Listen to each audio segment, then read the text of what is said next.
Selamat datang. Hari ini kita akan melakukan penelusuran mendalam lagi ya. Iya? Kali ini kita fokus ke bab 10 dari buku The Silva Mind Control Method. Judulnya cukup menarik, tentang penggunaan pikiran untuk meningkatkan kesehatan. Menarik. Buku ini kan mengklaim banyak lulusannya melaporkan penyembuhan diri yang bisa dibilang luar biasa.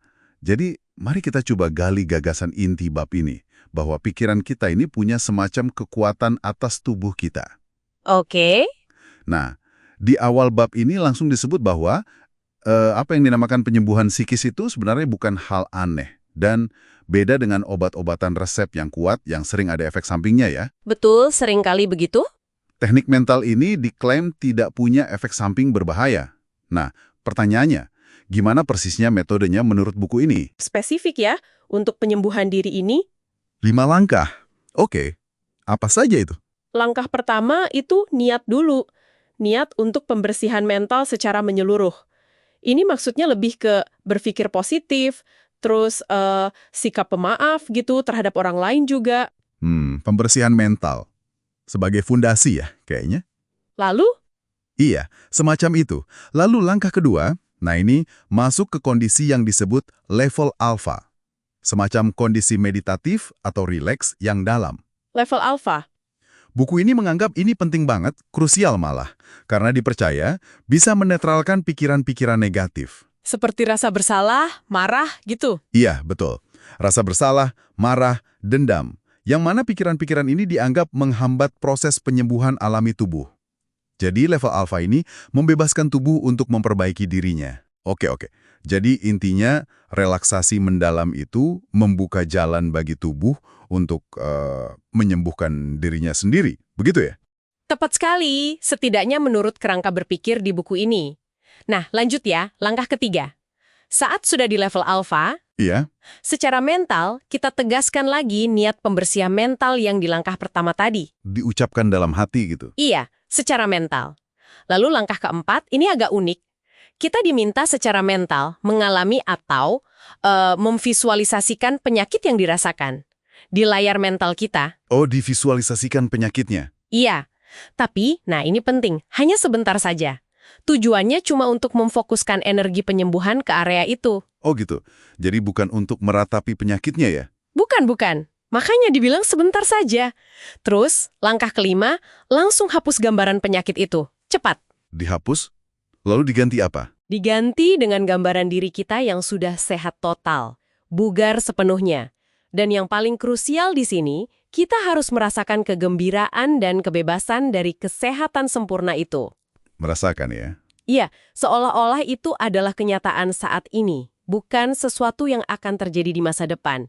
Harus sekarang. Wah, ini penekanan yang kuat ya. Harus yakin itu kenyataan sekarang. Banget. Karena menurut buku ini, di level alpha itu, pikiran kita bekerja pada penyebab masalahnya. Bukan cuma gejalanya atau hasilnya.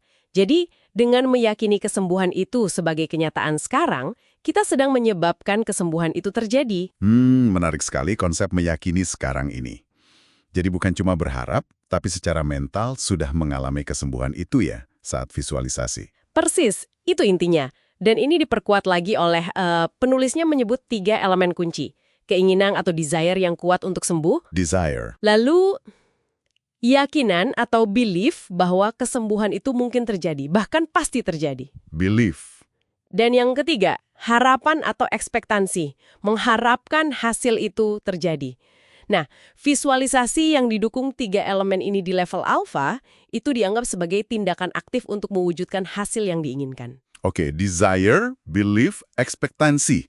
Ini jadi kayak formula ya. Bisa dibilang begitu dalam kerangka metode ini. Dan yang menarik lagi, buku ini kan nggak berhenti di teori aja.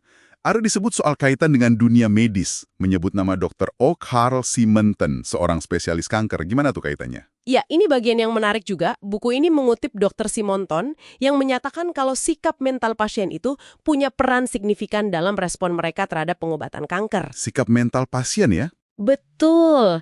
Dan Dr. Simonton ini dilaporkan mengadaptasi beberapa teknik visualisasi yang mirip ya dengan mind control ini.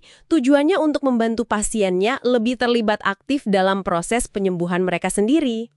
Jadi pasien diajak ikut berjuang lewat pikirannya juga gitu ya? Kurang lebih begitu. Dan disebutkan juga kalau Dr. Simonton ini mempelajari fenomena yang disebut remisi spontan. Remisi spontan. Itu maksudnya kalau kanker tiba-tiba hilang tanpa penjelasan medis yang jelas gitu, bukan? Iya, benar. Itu pemahaman umumnya. Ketika penyakit serius seperti kanker membaik atau hilang secara tak terduga. Dan buku ini mengaitkan studi Dr. Simonton soal itu dengan metode Silva.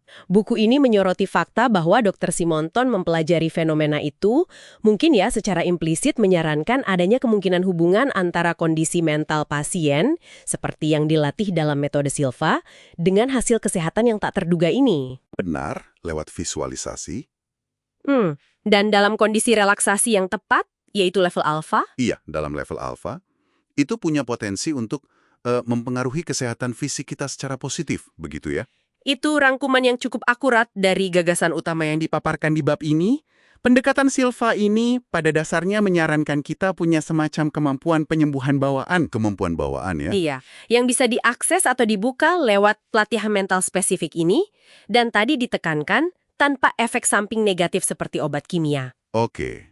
Nah, sebagai penutup mungkin ya, kita kembali sedikit ke soal remisi spontan tadi yang disebut-sebut. Betul.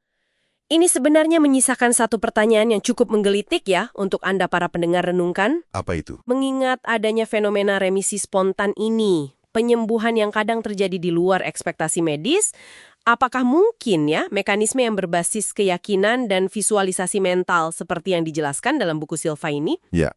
Mungkinkah itu menawarkan setidaknya sebagian kerangka penjelasan, mungkin bukan penjelasan utuh, tapi sebagian saja, dari sudut pandang metode ini tentunya, untuk kasus-kasus yang sampai sekarang masih jadi tanda tanya besar di dunia kedokteran? Wah, pertanyaan yang dalam ya. Iya, sesuatu untuk kita pikirkan lebih lanjut mungkin. Apakah kekuatan pikiran, keyakinan, dan visualisasi bisa jadi salah satu faktor dalam fenomena tersebut?